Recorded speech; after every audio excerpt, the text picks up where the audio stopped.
Hello everyone, welcome back to our channel. আমি সুজাতা। নতুন দিনের অনেক অনেক ভালোবাসা নিয়ে আজকের ব্লগটা শুরু করলাম। এখন ঘড়িতে বাজে সকাল 8টা।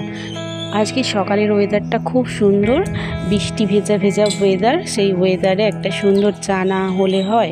আমি কিভাবে চা করি বলো তো? প্রথমে জলটাকে ফুটিয়ে নিয়ে না, ইন্ডাকশান বলো গ্যাস বলো বন্ধ করে দিই। এই যে চায়ের সুন্দর যে রঙটা আসে না, এর জন্যই। এই চায়ের সুন্দর রঙটা আনার জন্য চাটাকে ফোটাবে না, ভালো করে জলটাকে ফুটিয়ে তারপরে চা দিয়ে তারপর চাপা দিয়ে দেবে। এই রং সুন্দর বা খাসা যাই বলো, এই থেকেই আসে। আর টেস্টটাও না খুব সুন্দর হয়। সকালে চাটা ভালো করে খাওয়া দাওয়ার পরে সোনাকে পড়াতে বসেছিলাম। সোনা আজকে স্কুলে যায়নি, তার জন্য ওকে পড়াতে বসেছিলাম সকালবেলা। এবার বিছানাটা ভালো করে সুন্দর করে গুছিয়ে নিয়ে তারপর লেগে পড়বো। তোমরা সবাই জানো, ছোট বাচ্চা যদি থাকে বাড়িতে কত কাজ বেড়ে যায় বলো তো। আজকে স্কুলে যায়নি, আমার তাহলে এক্সট্রা কাজও আছে। ওকে খাওয়ানো আছে, ওকে সামলানো আছে। দেখো সকালে আমি বিছানা গুছিয়েছি, বিছানা গোছানোর পরেও দেখেছো কত এলোমেলো করেছে। এই যে দিনে যে আমি কতবার বিছানাটা গোছাবো তার ঠিক থাকে না। তারপরে এই যে বৃষ্টি ওয়েদার, ভালো করে জামা কাপড় শুকনো হয় না। ওর জন্য এই জানালায় না এরকম করে আমি জামা কাপড় যেগুলো বেশি ভেজা থাকে এই শোবার ঘরে দিই, তারপরে যেগুলো অল্প অল্প ভেজা থাকে না পাশের যে ছোটো ঘরটা আছে ওখানে মেলে দিই। আজকে সকালের ব্রেকফাস্টে সেরকম কিছু করিনি। আগের দিনে রাতেরবেলা ঘুগনি করেছিলাম লুচি দিয়ে খাওয়ার জন্য, সেটাই মুড়ি দিয়ে আমি আর আমার মেয়ে খেয়েছি। আর চিরঞ্জিত কি করেছে, চিরঞ্জিত বললো আমার ভালো লাগছে না খেতে। আগের দিন লুচি খেয়েছে না, লুচি খেলে না একটু অম্বল লাগে ওর জন্য ও সকালে কিছু খায়নি ব্রেকফাস্টে।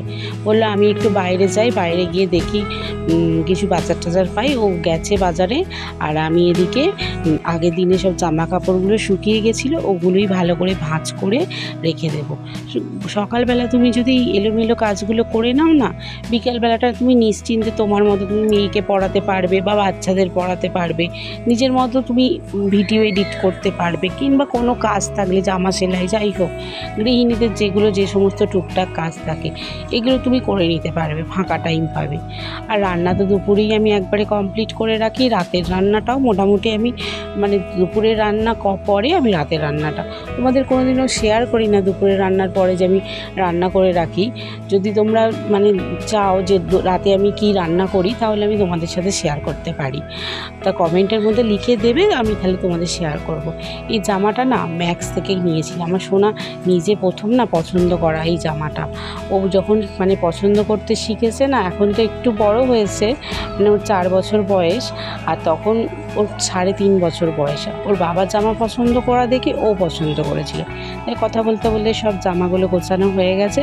এবার ঝাড়ু দেয়া আছে, মোছা আছে, এইসব কাজগুলো করে তারপর রান্না করব। যাই হোক, এই এতগুলো জামা কাপড় কালকে কেচেছি, আজকেও 1 বালতি জামা কাপড় কাচতে হবে।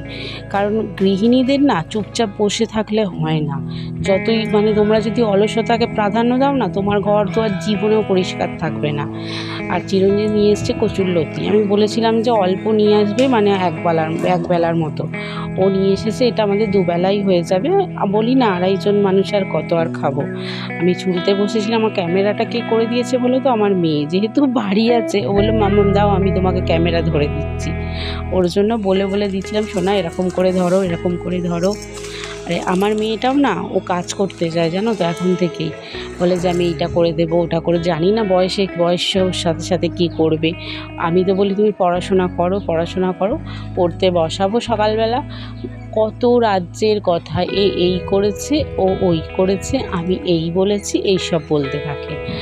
যাই হোক, আমি না এখানে রান্না বসিয়ে দিয়েছি, তোমাদের সাথে কচুরলতিটা শেয়ার করছি। দেখো তো আমি কীরকমভাবে কচুরলতি করি। আজকে কাঁঠালের বীজ দিয়ে কচুরলতি, আর কচুরলতিটা না এত ভালো টেস্টি ছিল আজকে না, একদম গলে গেছে। এরকম কচুরলতি আমি রান্না করি, এতটা গলে যায় না, কি করে যে গলে গেল আমি নিজেও ভেবে পেলাম না। পেঁয়াজ, রসুন, কালো জিরে, কাঁচা লঙ্কা সব একবারে দিয়ে দিয়েছি।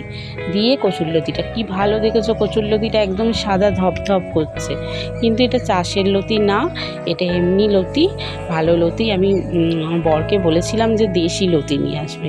চিংড়ি মাছ যে সাধারণত আমরা খাই, কিন্তু কাঁঠালের বীজ দিয়ে একটা দিদি আছে, ওই দিদির থেকে দেখে, বর্ণালী দি, ওই দিদির থেকে দেখে আমি কাঁঠালের বীজ দিয়ে রান্না করা শিখেছি। আমি ইউটিউবেই দিদি, উনি কাঁঠালের বীজ দিয়ে রান্না করে দেখেছিলাম আগের বছরে, যে সুন্দর মানে দেখতে হয়েছিল। ওনার দেখেই আমি প্রথমবার ট্রাই করেছিলাম, ভালো লেগেছিল। তাই বাড়িতে তো এখন অ্যাভেলেবেল কাঁঠালের বীজ, কারণ এই সময় তো কাঁঠাল পেকেছে, সবার ঘরে তো কাঁঠাল থাকেই। তাই কাঁঠালের বীজ দিয়ে রান্নাটা করে দিলাম। আর আজকের ওয়েদারটা দেখেছো কি সুন্দর ওয়েদার না? আর ভাতের মধ্যে উচ্ছে দিয়েছিলাম, আর গরম গরম ডিম ভাজা করবো। আমার বর বললো আমি ডিমের অমলেট, বললো না আমি ডিমের পোচ খাবো। তাই সামান্য নুন আর গোলমরিচ দিয়ে ডিমের পোচটা করে নিলাম। আর করে নিয়ে তোমাদের সামনে গরম গরম ভাত নিয়ে চলে এসেছি। ছিল গরম গরম ভাত, উচ্ছে সিদ্ধ, মানে উচ্ছে ভাতে দিয়েছিলাম, কাঁঠালের বীজতে কচুরলতি, আর তার সাথে শাশুড়ি মা দিয়ে গেছিলো পেঁপের তরকারি, পেঁপে আলুর তরকারি আর ডিমের পোচ। কেমন লাগলো বলো আজকের থালিটা? আমরা এবার ভাত খেতে বসবো, কিন্তু তোমরা কি আসবে আমাদের বাড়ি? তোমরা এলে কিন্তু একটু কমেন্টে বলো যে আমরা আসছি, তুমি রান্না করো, সুজাতা তুমি রান্না করো, তাহলেই তোমাদের আমরা রান্না করে সব পরিবেশন করে দিয়ে দেবো। আজ তাহলে আসি, টাটা।